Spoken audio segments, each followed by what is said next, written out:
Hi, good morning, everyone. This meeting is called to order. Mr. Trotman, has anyone signed up for public comment? Yes, sir. All right. Good morning. Good morning, sir. All right. Agenda item 3, no cases to reconsider. Correct, no cases. Under agenda item 4, these are tax liability cases. We have, thank you, 1 case on docket 3, 1 case on docket 4, and 2 cases on docket 5. For the record, Hugh Daniel, Special Program Appeals. That is correct, Chairman Daniel. There's 1 tax liability case on docket 3, 1 case on docket 4, and 2 cases on docket 5. For docket 3, the case number is TD-24-051-1024. Commissioner Esparza? Agree with recommendation. Commissioner Trevino? I agree with staff's recommendation. And Chairman Daniel? Agree with staff's recommendation. Thank you. For docket 4, the case number is TD-24-058-0324. Commissioner Esparza? Agree with recommendation. Commissioner Trevino? I agree with staff's recommendation. And Chairman Daniel? Agree with staff's recommendation. For docket 5, the first case number is TD-24-047-0924. Commissioner Esparza? Agree with recommendation. Commissioner Trevino? I agree with staff's recommendation. And Chairman Daniel? Agree with staff's recommendation. The second case number on docket 5 is TD-24-056-1124. Commissioner Esparza? Agree with the recommendation. Commissioner Trevino? I agree with staff's recommendation. And Chairman Daniel? Agree with staff's recommendation. Thank you all. That concludes tax liability cases on these dockets. Thank you. No fair housing cases under agenda item 5, no child labor cases under agenda item 6. Under agenda item 7, we have no wage claim cases on dockets 3, 4, or 5 pulled for additional discussion. That's correct. No cases pulled for additional discussion, but you should have received the wage claim short form dissent list for dockets 3, 4, and 5. I move we accept staff recommendations on the remaining wage claim cases on dockets 3, 4, and 5. I second the motion except for those cases which I am dissenting, as reflected on wage claim short form dissent list for dockets 3, 4, and 5. I concur with the chairman's motion except for the cases on which I'm dissenting as reflected in wage claim short form dissent lists for dockets 3, 4, and 5. Motion passes with the exceptions noted. Let's move then to agenda item 8. In consideration of unemployment insurance cases, these will be for dockets 3, 4, and 5. However, we have no UI cases on docket 3 that are pulled for additional discussion. Correct, none pulled, but you should have received the UI short form dissent list for docket 3. 5.5 years. This is the first time that's ever happened since I've Yes, sir. Wow. I move we accept staff recommendations on the remaining UI cases on docket 3. I second the motion except for those cases which I am dissenting, as reflected on the UI short form dissent list for docket 3. I concur with the chairman's motion except for the cases on which I'm dissenting as reflected in UI short form lists for short form dissent lists for docket 3. The motion passes with the exceptions noted. We're moving on to docket 4. Thank you. Case number 3016470, Commissioner Esparza. The AT decision should be modified. Mailing of TWC documentation and appeal hearings correspondence therewith were not separated by length of time that would excuse the claimant from filing 2 untimely petitions to reopen this case. The filing of the claimant's initial claim and the first AT decision to disqualify her from benefits all occurred during the same benefit year. Because the claimant failed to update her address with TWC, the AT decision should remain in full force and effect, with the sole modification of severing the adequate response issue. We should therefore modify the AT decision. The claimant filed a late Rule 16 petition to reopen. Claimant filed a late Rule 16 to reopen. Misconduct, no chargeback, sever adequate employer response. The AT3 decision should be modified regarding the timeliness of the complainant's petition to reopen and good cause for failure to appear at AT1 and AT2. The claimant was out of claim status and was not expecting to receive correspondence at the time of the AT1 and AT2 hearings.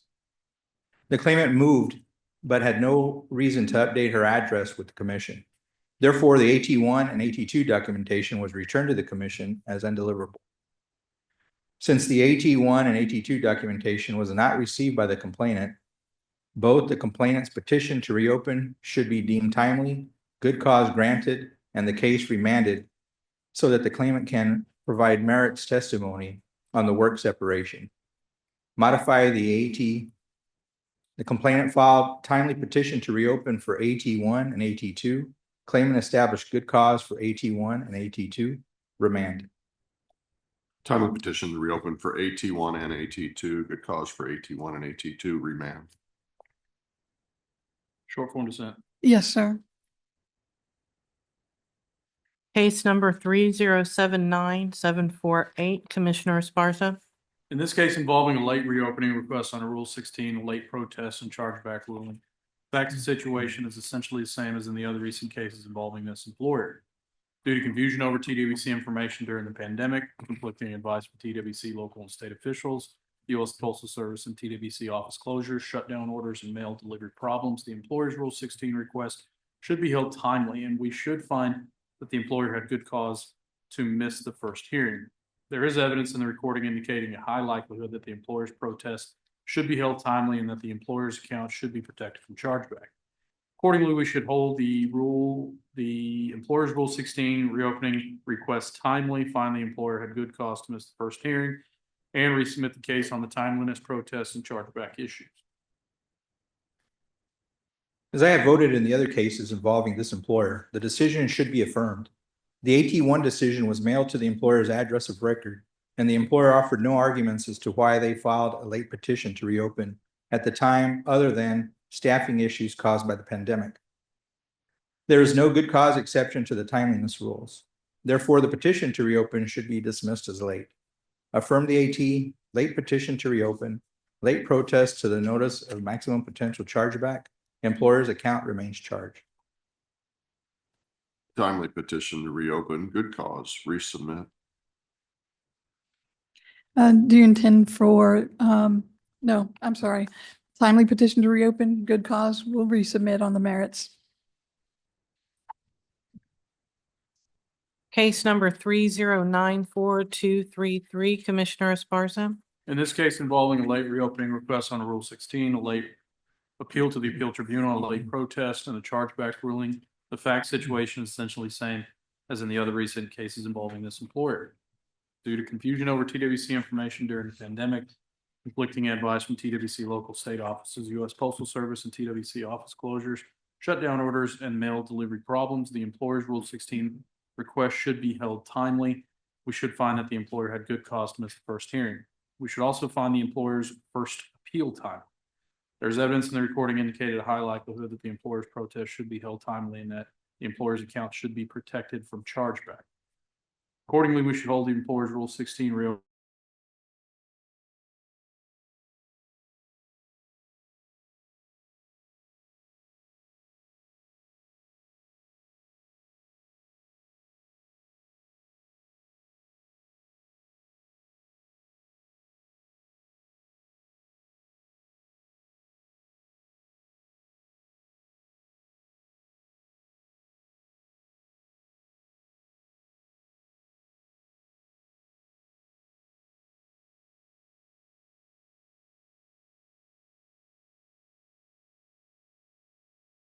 At the time other than staffing issues caused by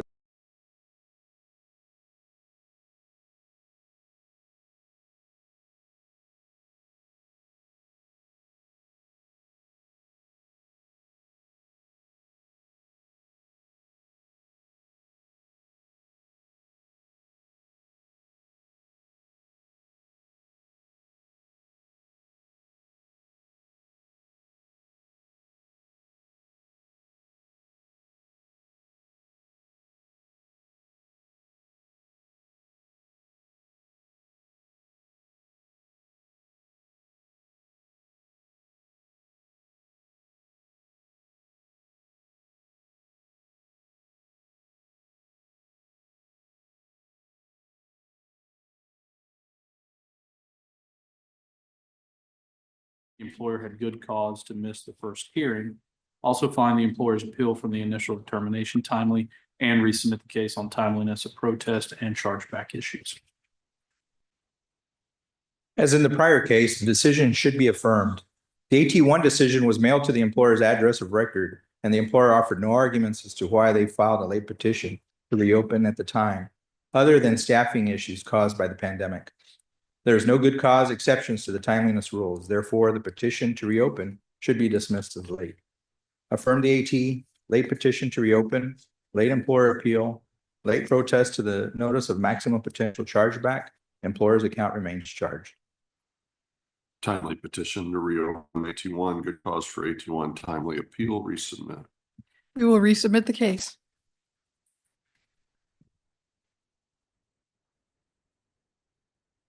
Case number 3611063, Commissioner Esparza. We should affirm the AT decision. The employer, the only party to the commission rehearing, specified the employer's anti-harassment policy prohibited behavior which created intimidating, hostile, or offensive work environment.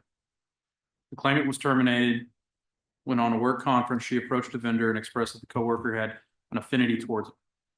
Although the coworker repeatedly instructed the claimant to stop, the claimant continued to approach the vendor. Thereafter, the claimant sent crude and profane text messages demanding that the vendor contact the coworker. Since multiple coworkers found the claimant's action unacceptable, and since the employer's policy prohibited offensive, unwelcomed, and unwanted behavior, claimant's violation of policy constituted work-connected misconduct. As such, we should affirm the AT decision of valid claim, misconduct, no chargeback, overpayment. The AT decision should be modified. I agree that the claimant filed a valid initial claim. However, regarding the work separation, the employer discharged the claimant after it was reported she behaved unprofessionally during a work conference. The employer only presented secondhand hearsay evidence to support its position, and the claimant provided sworn firsthand testimony denying under oath that she did not engage in any unprofessional behavior or that she was ever informed that her behavior was making anyone uncomfortable. Additionally, although a rehear was granted to give the employer the opportunity to offer firsthand testimony, the employer still failed to provide any firsthand testimony about the claimant's alleged behavior. Therefore, the employer has not met its burden of showing that the claimant was discharged for misconduct connected with the work. Modify the AT, valid claim, no misconduct, chargeback, no overpayment. Valid claim, misconduct, no chargeback, overpayment. Short form dissent. Yes, sir. Case number 3656965, Commissioner Esparza. We should reverse the AT decision. The claimant was terminated for altercation with the customer. When the customer asked the claimant for assistance, the claimant expressed his dissatisfaction with the request and used profane and unprofessional language with the customer. Moreover, witnesses who were privy to the incident stated that the claimant was held back and deprived of his electronic device in fear that he would throw the device at the customer. Since the employer's policy prohibited unprofessional behavior, the claimant's improper conduct towards the customer constituted work-connected misconduct. Finally, any delay between the final incident and the discharge was caused by the employer's reasonable pre-termination procedures and does not render the discharge too remote in time. As such, we should reverse the AT decision, misconduct, no chargeback, adequate employer response. In the alternative, we should rehear the case for firsthand testimony from the employer's witnesses regarding the final incident. Rehear. The AT decision is correct. The employer discharged the claimant due to his involvement in a verbal altercation with the customer. The employer only provided secondhand evidence of the incident with the customer, alleging that the claimant violated its zero tolerance policy regarding threatening behavior. The claimant denied under oath that he used threatening words directed towards the customer and that he had no prior warnings. Therefore, the employer did not meet their burden of proof in establishing that the claimant was discharged for misconduct connected with the work. Affirm the AT, no misconduct, chargeback. Misconduct, no chargeback, adequate employer response. Short form dissent. Yes, sir.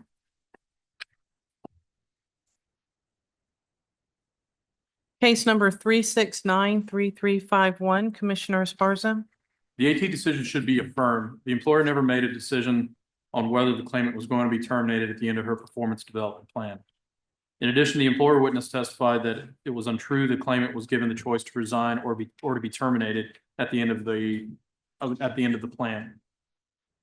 The employer witness added that when the PDP was complete, there would be a discussion about whether it helped the claimant improve her work performance.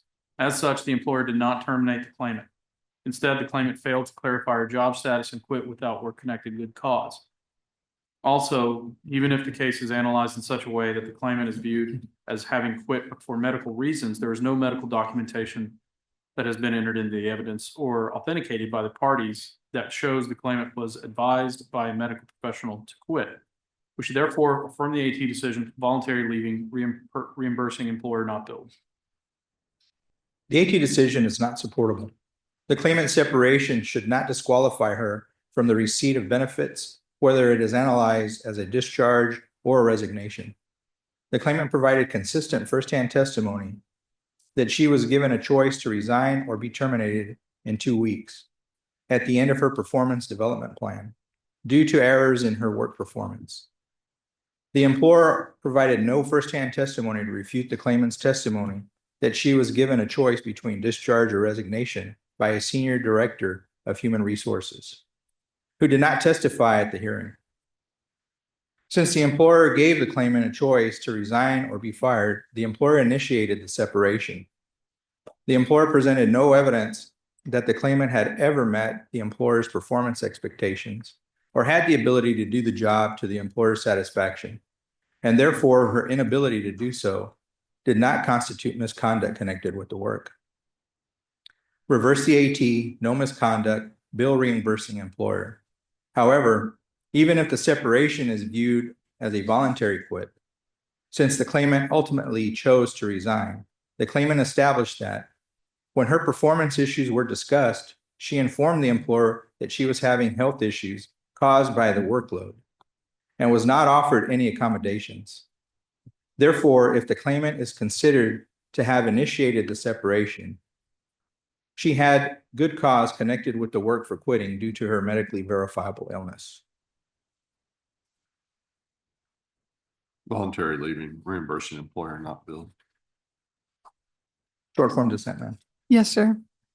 And that was the last unemployment insurance case pulled for additional discussion on docket 4. You should have received the UI short form dissent list for docket 4. I move we accept staff recommendations on the remaining UI cases on docket 4. I second the motion, except for those cases which I am dissenting as reflected on UI short form dissent list for docket 4. I concur with the chairman's motion, except for the cases on which I am dissenting as reflected in UI short form dissent list for docket 4. Motion passes with the exceptions noted. Thank you. Continuing to docket 5. Case number 3091371, Commissioner Esparza. The AT decision is not supportable due to confusion over TWC information during the pandemic, conflicting advice from TWC local and state offices, U.S. Postal Service, and TWC office closures, shutdown orders, mail delivery problems. The employer's Rule 16 request should be held timely. We should find that the employer had good cause to miss the first hearing. We should also find the employer's first appeal timely, and there is evidence in the record indicating that the employer's protest should be held timely and that the employer's account should be protected from chargeback. Accordingly, we should hold the employer's Rule 16 reopening request timely and find the employer had good cause to miss the first hearing.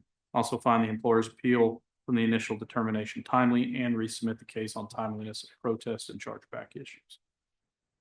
As I have voted in the other cases involving this employer and these same issues, the decision should be affirmed. The AT1 decision was mailed to the employer's address of record, and the employer offered no arguments as to why they filed a late petition to reopen, other than citing some staffing issues. There is no good cause exception to the timeliness rules. Therefore, the petition to reopen should be dismissed as late.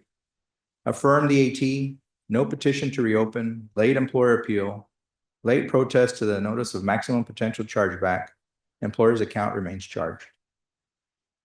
Timely petition to reopen, good cause, timely appeal, resubmit. We will resubmit the case. Case number 3630582, Commissioner Trevino. The decision is correct. The claimant quit his job due to derogatory and racially offensive comments made by his coworkers directly to him. The claimant followed the proper protocol by reporting this behavior through his chain of command, and the employer never addressed or resolved the complainant's concerns prior to his resignation. Therefore, the claimant had good cause for quitting since his employer failed to offer any resolution to the racial harassment he experienced. Affirm the AT, no voluntary leaving, bill reimbursing employer.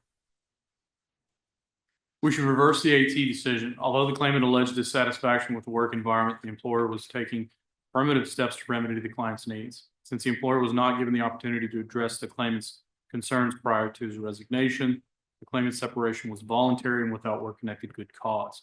As such, we should reverse the AT decision, voluntary leaving, reimbursing employer not billed, adequate employer response. Voluntary leaving, reimbursing employer not billed, adequate employer response. Short form dissent, Mayor. Yes, sir.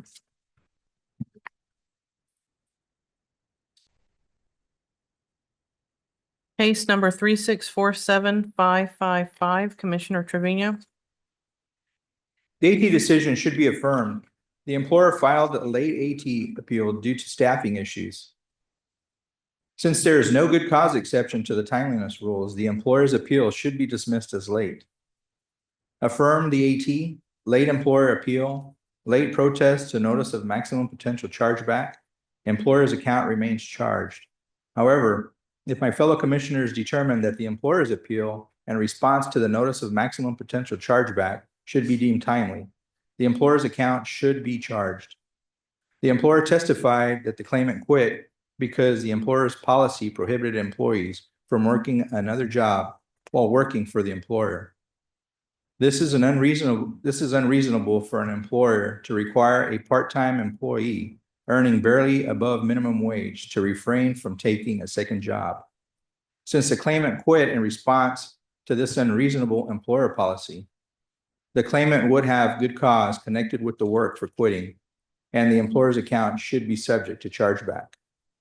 To modify the AT, timely employer appeal, timely response to the notice of maximum potential chargeback, employer's account remains charged. The AT decision is not supportable, just as in the first case on this docket, CA 3091371, the employer's chargeback notice response and subsequent appeal should be held timely due to inconsistent information from TWC and to the general conditions prevailing during the pandemic. The record also contains ample evidence showing that the claimant quit her work with the named employer due to personal reasons. Thus, the employer's account should be protected from chargeback. Accordingly, we should hold the employer's appeal timely, find the employer's response to the chargeback notice timely, and protect the employer's account from chargeback.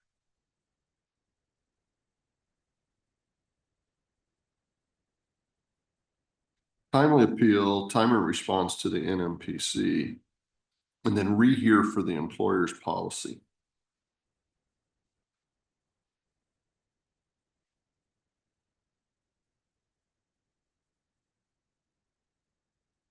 We'll agree to the chairman's. Thank you, sir. And we will rehear the case.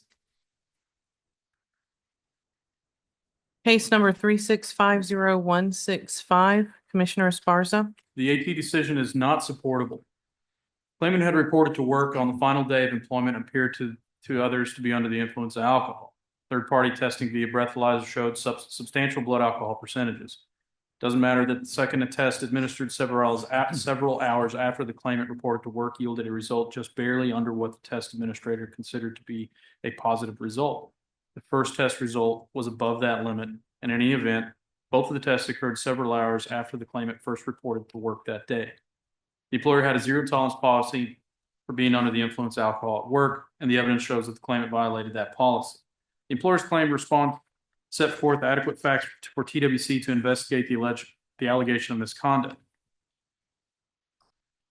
Accordingly, we should reverse the AT decision, misconduct, no reimbursing liability. The employer filed an adequate claim response. In the alternative, we should hold a rehearing to obtain firsthand testimony from witnesses who saw and heard the claimant acting as if she were under the influence of alcohol, and to obtain further documentations of the employer's zero tolerance policy for educators. The AT decision is correct. The employer discharged the claimant for allegedly being under the influence of alcohol at work. However, the claimant testified under oath that she was not under the influence and that she never drank at work. The employer did not present any firsthand evidence of the claimant being under the influence, and the claimant's breathalyzer results were considered negative by the employer's own testing administrator. Therefore, since the employer presented no direct evidence to establish that the claimant was under the influence at work, and since the claimant's blood alcohol test was negative, the employer did not meet its burden of showing that the claimant was discharged for misconduct connected with the work. Affirm the AT, no misconduct, bill reimbursing employer. Rehear. We will rehear the case.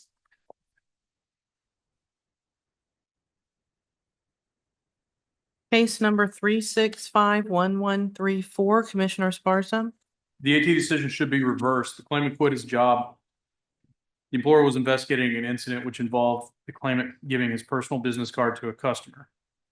However, the claimant abruptly ended his participation in the investigation by declaring that he was quote unquote done. This gave the employer the reasonable impression that the claimant was quitting. Even if the employer had narrowed down its choices that the claimant was going to be suspended or terminated, not all suspension results in the employer initiating job separations and unemployment claims. Since the employer had not come to a definitive course of action regarding the claimant's employment status at the time it met with him, the claimant's act of declaring that he was done constituted voluntary quit without work-connected good cause. We should therefore reverse the AT decision, voluntary leaving, no chargeback, adequate employer response. In the alternative, if the case is viewed as a discharge, the claimant was separated due to work-connected misconduct when, per the employer, he gave a customer his own personal business card and stated he could get the customer a better price on other repairs. This was not in the employer's best interest, and a reasonable person would know that being fired could result from undercutting the price of their employer's services. As such, I could also support a vote of misconduct, no chargeback, adequate employer response. The decision should be modified. The employer discharged the claimant for giving out his personal business card to a customer. Although the employer alleges that the claimant quit during a disciplinary meeting, the claimant testified under oath that he did not quit or intend to quit, and the employer admitted that the claimant was facing either a lengthy unpaid suspension or termination. Furthermore, the employer had already made the complainant surrender his company vehicle, phone, and tools. Therefore, the evidence established that this was a discharge. Since the claimant was never informed that handing out personal business cards was prohibited, the claimant credibly testified that the employer was unaware that he or other employees had side businesses that they did on their days off. The employer did not meet its burden of showing that the claimant committed misconduct connected with the work. Modify the AT, no misconduct, chargeback. Misconduct, no chargeback, sever adequate employer response.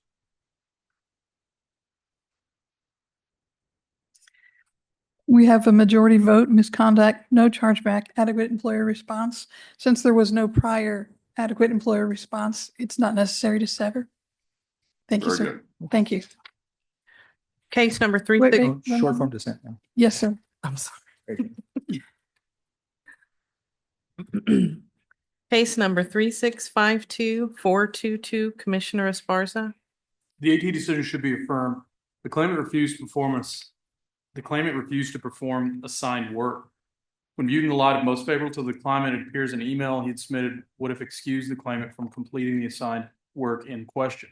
However, the email states in part that the employer would accommodate the claimant's transportation needs once his shift was complete.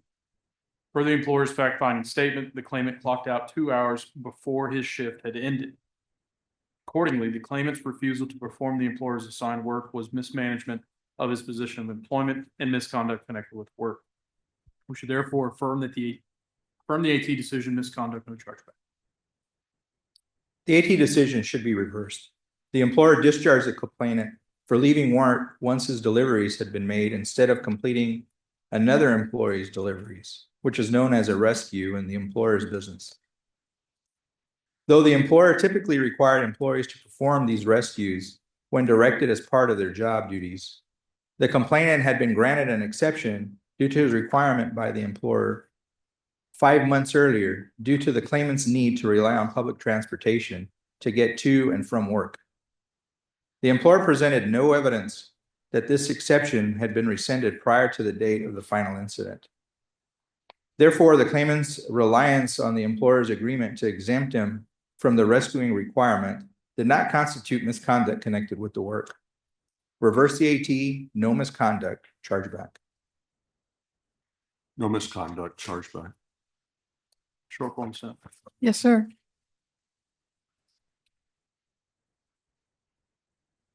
Case number 3657291, Commissioner Esparza. The AT decision should be modified. The employer's recommendation letter to terminate the claimant stated that that an incident occurred where the claimant failed to make the on-call supervisor aware of reported injuries to children.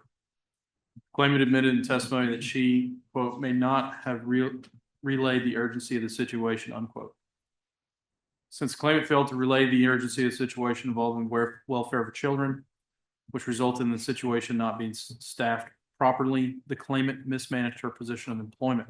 We should therefore modify the AT decision, misconduct, reimbursing employer not billed, sever adequate employer response. The AT decision is not supportable. The employer discharged the claimant due to her inability to meet the employer's performance expectations during her probationary period of employment. The complainant performed her job task to the best of her ability, but was unable to fully handle the incident that occurred while she was on call for the first time. Although the claimant may have understood the proper procedures during training, this was her first time handling an on-call intake.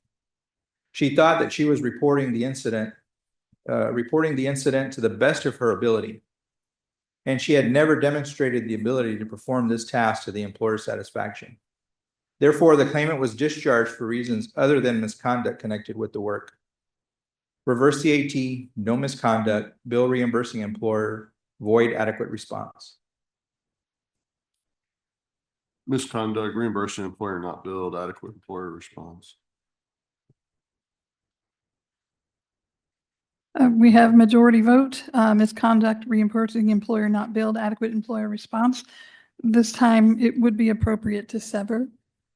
Did the AT sever it? Well, the AT initiated the ruling for the first time, so we would sever at our level. All right, we can do And that. Commissioner Esparza voted to sever. Sounds good to me. Thank you, sir. And And Commissioner Trevino. short form dissent. Yes, sir. Thank you. Case number 3672755, Commissioner Esparza. We should reverse the AT decision. The claimant was terminated when he failed to inform the employer about a disconnected call, thereby violating the employer's call avoidance policy. Although the claimant alleged that the disconnected call was the result of a technical malfunction, the claimant did not escalate nor inform the supervisor about the call until he was confronted by the employer at a later time. Since the employer's policy requires employees to get necessary help or to escalate, the claimant's failure to reasonably communicate with the employer about his work-related incident constituted work-connected misconduct. As such, we should reverse the AT decision, misconduct, no chargeback, adequate employer response. The decision is correct. The employer discharged the claimant for violating its call avoidance policy. The claimant experienced technical issues, which did not allow him to reroute calls or place himself in a different status until he could restart his computer. As a result of this, the claimant missed 2 calls because his computer and mouse were not working properly. Therefore, the claimant did not commit any intentional call avoidance, and the employer did not establish that the claimant's discharge was for misconduct connected with the work. Affirm the AT, no misconduct, chargeback. Misconduct, no chargeback, adequate employer response. And short form dissent. Ma'am. Yes, sir.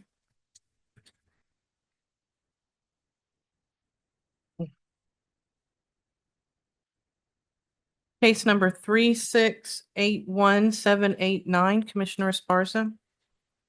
We should reverse the AT decision. The claimant was discharged after an accident where he lost control of the tractor and crossed 3 lanes of traffic into the center concrete barrier.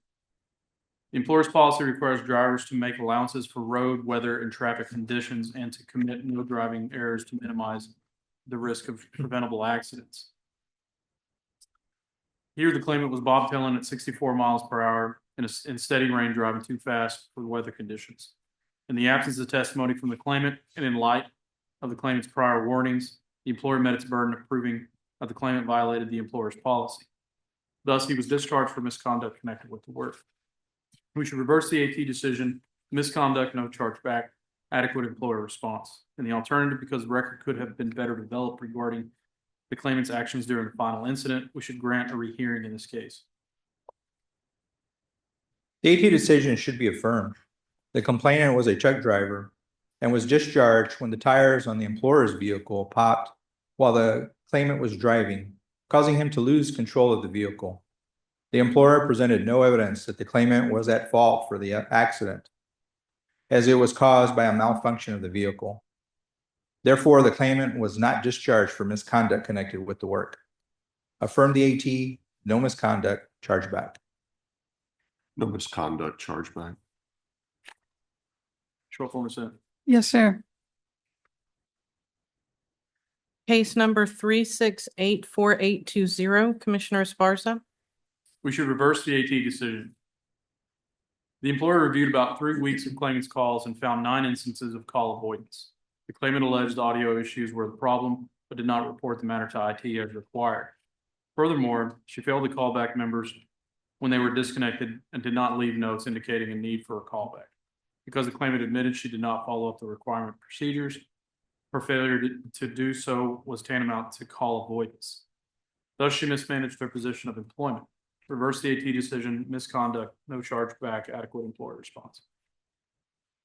The decision is correct. Although the employer claims that the claimant was discharged for avoiding calls, they presented no real evidence of the alleged call avoidance, and the claimant denied under oath that she engaged in any such actions. The evidence also established that the claimant had previously reported having audio issues with her headset to the employer's IT department and was issued a new headset. Therefore, these technical problems could have been caused by the perceived call avoidance issues, and the employer has not met its burden of showing that the committed was intentional call avoidance. Affirm the AT, no misconduct, chargeback. Misconduct, no chargeback, adequate employer response. Short form dissent, ma'am. Yes, sir. And that was the last unemployment insurance case pulled for additional discussion on docket 5. You should have received the UI short form dissent list for docket 5. I move we accept staff recommendations on the remaining UI cases on docket 5. I second the motion, except for those cases which I am dissenting, as reflected on the UI short form dissent list for docket 5. I concur with the chairman's motion, except for the cases on which I am dissenting as reflected in UI short form dissent list for docket 5. The motion passes with the exceptions noted. Thank you, sir. Thank you. We'll take a short recess.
Right, this is agenda item 9, submission of fiscal year 25 civilian workforce composition report.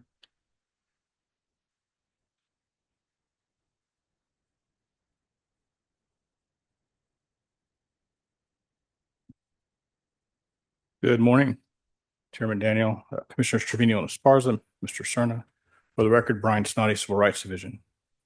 Today before you for discussion, consideration, and possible action is a submission of the fiscal year 2024 Texas Workforce Commission's civilian workforce composition report to the Governor and Legislature pursuant to Texas Labor Code 21.0035. This report provides a demographic baseline of Texas civilian workforce by job category and statutorily defined subsets. Further, it allows state agencies to analyze workforce utilization for action consistent with Chapter 21 of the Texas Labor Code. Consistent with Rule 819.21, the CWC was prepared pursuant to 21.0035, using the best available data from all appropriate sources. This morning, staff request approval of the FY24 TWC Civilian Workforce Composition Report. This concludes my remarks, and I'm happy to answer any questions. Comments or questions? None here. No questions, no comments.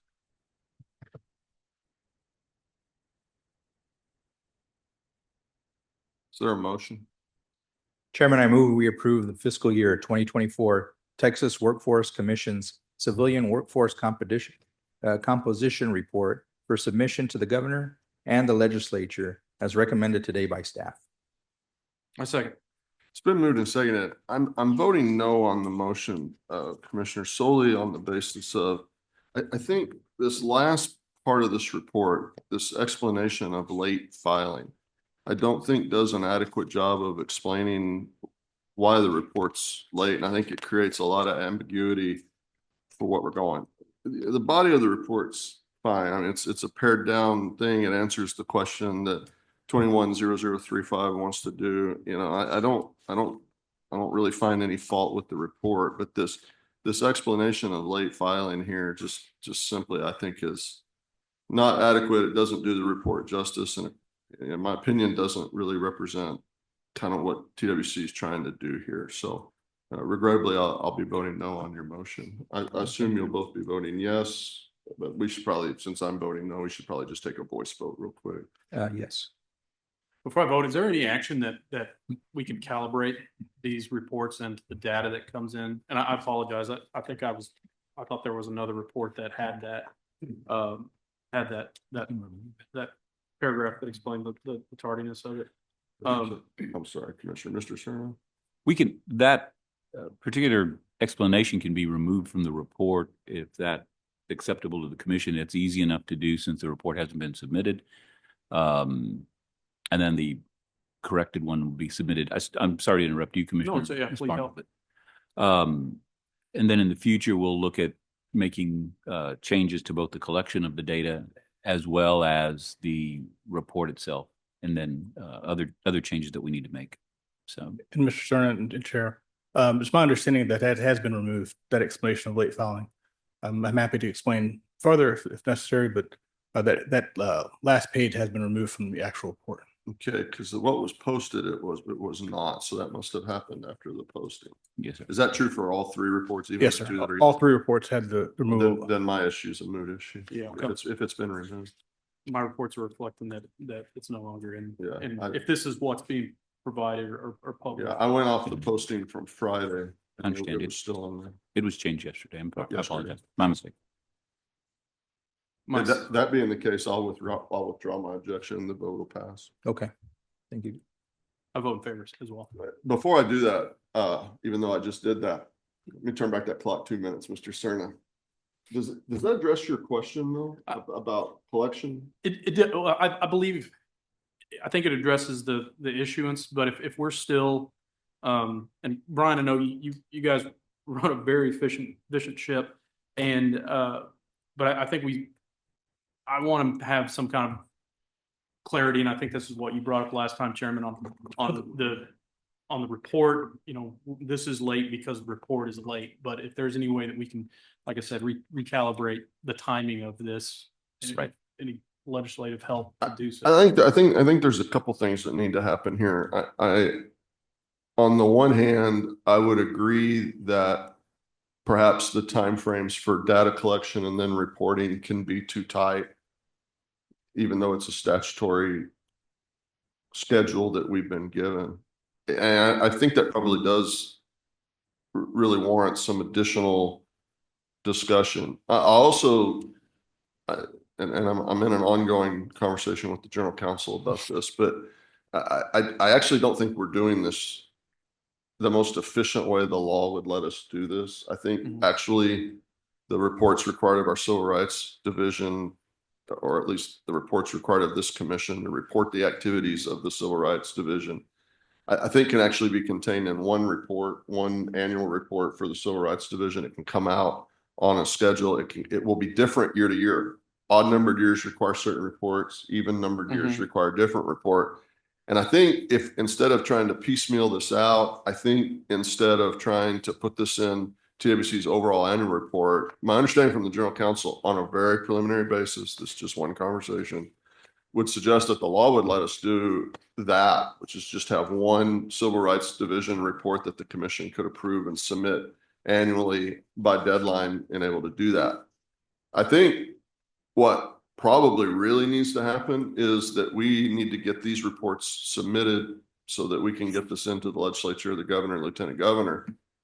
At the same time, we may want to consider convening a work session just to go through the report, what our expectations are, and discuss the implications of legislative changes. Because if we're going to change the schedule, if we're going to change the way we collect the data and report data, we're going to have a legislative change to do that. We need to really decide, whether or not that's something that we can surface and in some way reliably, submit to the legislature through the proper channels this legislative session, or this is something, remember, we're up for sunset in the next session. So TWC's legislation is going to be wide open, and it may be better served to do it next session, just depending on what we think the workload is. I don't really like to kick the can down the road.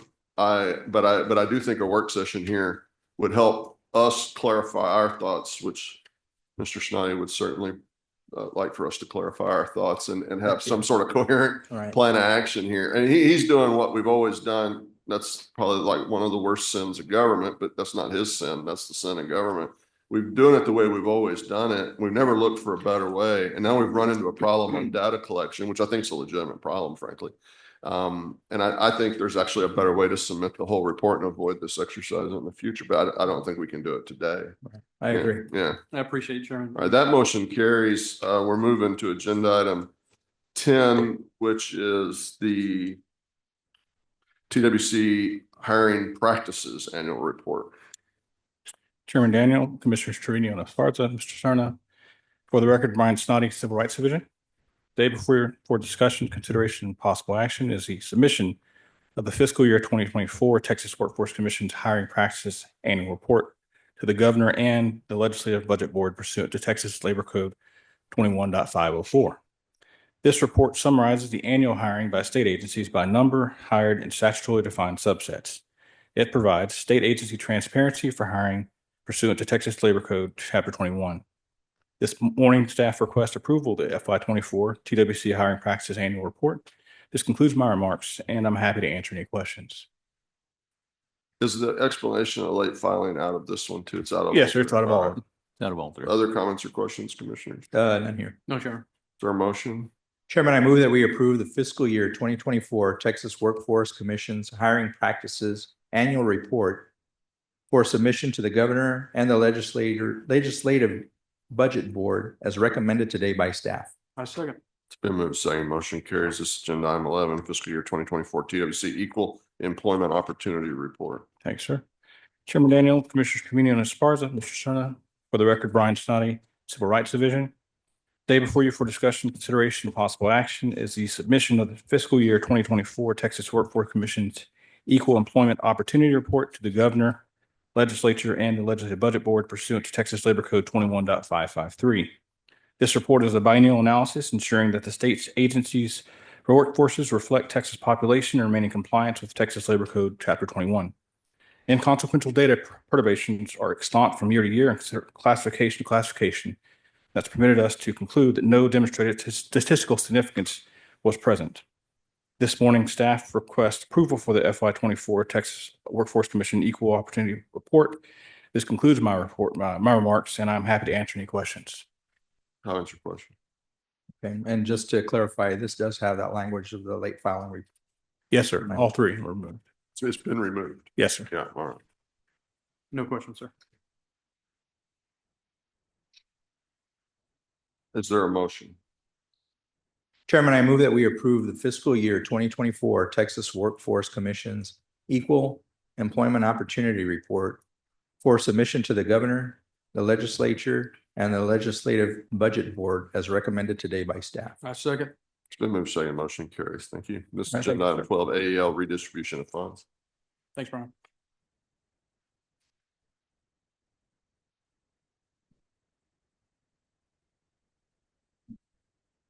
Good morning, Chairman Daniel, Commissioner Trevino, Commissioner Esparza, and Ms. DeSerna. For the record, Mahalia Baldini with the Workforce Development Division. On November 19th, 2024, the Commission approved the program year 24-25 Adult Education and Literacy allocations. Those allocations included some carry forward funds from the previous grant cycle that ended on June 30th of 2024. Your notebook materials outline 3 grant recipients who declined the additional carry forward funding, citing challenges of starting a new grant cycle, changes in local service delivery areas, and the timing of the additional funding and its potential associated targets. In order to fully utilize the available funds, staff are recommending the declined funds be reallocated proportionately to all the other grant recipients, as outlined in TWC Rule 800.68. Table 2 in your notebook materials provides the updated total allocations by AEL provider with the additional funds that will be added as recommended by staff. This concludes my remarks, and I'm happy to answer any questions that you may have. Any comments or questions? None here. No Is questions. there a motion? Chairman, I move that we approve the reallocation of $408,721 of declined carry forward adult education and literacy grant funds to grant recipients using the methodology described in the discussion paper as recommended today by staff. I second. Motion carries. This is agenda item 13, AEL Advisory Committee report. Good morning again, Commissioners. Mr. Cerna, for the record, Mahalia Baldini, Workforce Development Division. Texas Labor Code Chapter 315.005 requires that the Texas Workforce Commission establish an Adult Education and Literacy Advisory Committee, which is charged with reporting to the Commission annually and advising the Commission on various aspects related to the enhancement of adult education and literacy in Texas. I want to take a moment to thank all of our advisory committee members over the last year for their contributions that led to today's report. Unfortunately, our presiding officer, Johnny Maldonado, had a family emergency. Normally, I'd be doing this with a co-pilot, but she had a family emergency and is unable to attend today and help to present the report. So I will be doing so on her behalf. For your convenience, the report has been included in today's notebook materials. The committee adopted a practice for looking for best practices across Texas in order to gain insights as to how TWC's adult education and literacy programs and initiatives can better support the state's adult education and literacy strategic plan and objectives. The committee's report provides a summary of 2 presentations from this year's meetings. First, they heard from the Manufacturing Institute about building an ecosystem-based second chance hiring initiative. Jack Trabowski presented a toolkit, which gives manufacturers, teaches them how to launch their own second chance hiring initiative. The toolkit provides several opportunities on how adult education and literacy programs can support employers who want to launch a similar second chance initiative, including working with employers who hire second chance individuals to create customized academic programs focused on literacy, digital literacy, workforce preparation services, and even workforce training. Second, the committee heard from the Federation of Advanced Manufacturing Education, also known as FAME. This is a program supported by manufacturers to train and develop advanced manufacturing technicians. There are 450 sponsoring companies within the nation with 45 chapters across 16 states, of which 4 chapters are here in Texas. FAME addresses 3 big challenges related to the manufacturing industry. 1, including not enough manufacturing workers, including those skilled workers. New technicians are not work ready, and an aging technical workforce. The committee discussed how many of the desired professional behaviors sought by the manufacturing employers are taught in our AEL classrooms across the state and aligned to the state's AEL content standards, and how AEL could be a meaningful partner for the 4 chapters here in Texas. The committee's report also outlines 2 recommendations for the commission to consider. First, the committee recommends we continue to collaborate with Texas employers on projects and partnerships that provide employability skills and opportunities while providing robust support for special populations through a no wrong door approach. The no wrong door approach is a concept that requires collaboration and coordination between local agencies and stakeholders, including but not limited to adult education literacy providers, community-based organizations, employers, industry organizations such as FAME and the Manufacturing Institute, and the Workforce Solution offices, to better serve workforce system customers by avoiding service duplication, providing a continuity of services across partners, and being more efficient with scarce resources. This approach allows for individuals to enter into through any partner organization and receive needed services and intentional or direct referrals to the doors in which they are trying to apply for additional services. For the second recommendation, the committee would like to see a revision of the AEL strategic plan to incorporate quantitative metrics for outlined goals. This will allow the creation of a publicly accessible dashboard for the measurement, management, and improvement of adult education and literacy programs. This concludes my remarks, as well as the remarks that were shared with me by our presiding officer, and I'm happy to answer any questions that you may have. Any comments or questions? No questions, but I just wanted to say thank you, Mahalia. And please thank the 9-member committee for their work on this best practices that are going to help adult literacy across the state. I support that too, but no questions. Thank you, Mahalia. Thank you very much. Thank you. All right, this is agenda item 14, updates to statewide parent share cost methodology.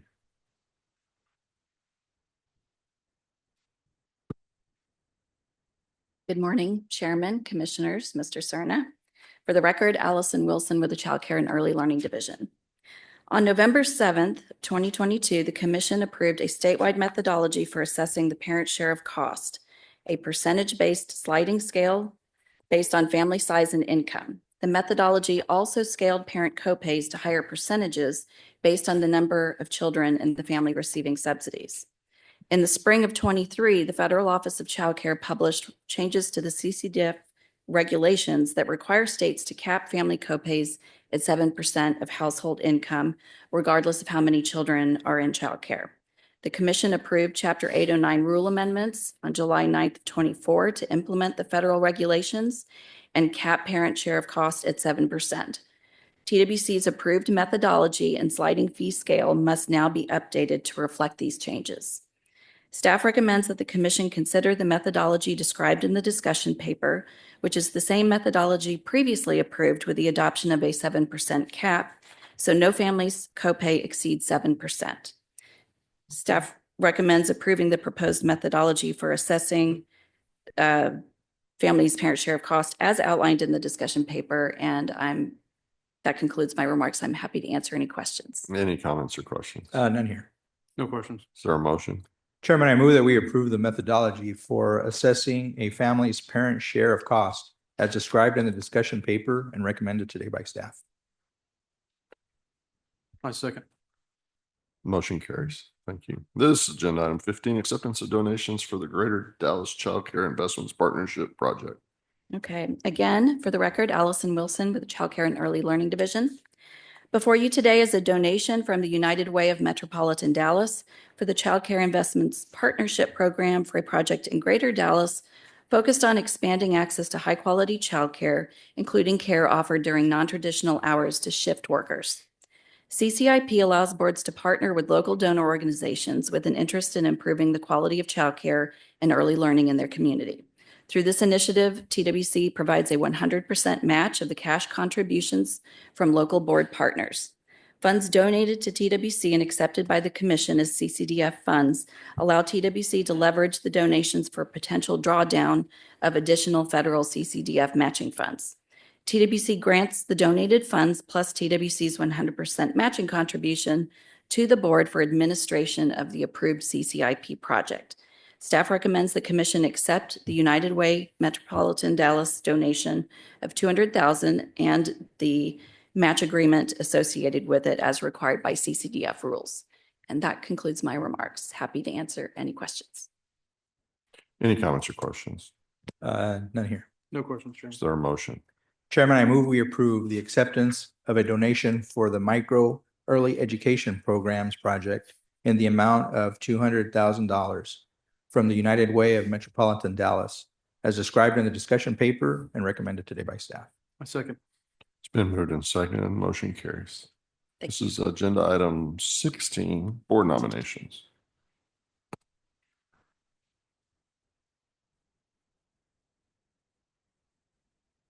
Good morning, Chairman, Commissioners, Mr. Serna. For the record, Patricia Martinez, Workforce Development Division. Today for your consideration, we have board nominations for Workforce Solutions Alamo, Golden Crescent, Greater Dallas, North Texas, and Northeast Texas. Staff recommends approval of the presented nominees, and I'm here to answer any questions if you have any. Any comments or questions? None here. No questions. Is there a motion? Chairman, I move that we approve the local Workforce Development Board member nominees presented today for the following: Workforce Solutions Alamo, Golden Crescent, Greater Dallas, North Texas, and Northeast Texas. Second. It's been moved and seconded. Motion carries. Thank you. Let's see. Do not see a legislative report, so an executive director's report. No, sir, nothing to report. All right. Is there any other business come before the commission? None here. Commissioners, if I could, just 2 minutes. I just need to clear up a piece of outstanding business. Mr. Trobman. It would appear that the Kansas City Chiefs are going to face the Philadelphia Eagles in the Super Bowl. Is that correct? In 2023, Mr. Trobman, did we have a friendly wager as to the outcome of that game? And as it happens, I believe the Chiefs prevailed by a field goal, if I remember correctly. Yes. And if I recall, our wager was, I would wager the only barbecue better than Kansas City barbecue, which is Texas barbecue. I would wager a lunch of Texas barbecue against whatever we could find that passes for a cheesesteak here in Austin, Texas. Was that our wager last time? I'm just curious. I always believe it's a gentleman's responsibility to give another gentleman an opportunity to recover his lost wager from the last time. I'm offering a rematch if you choose to accept it.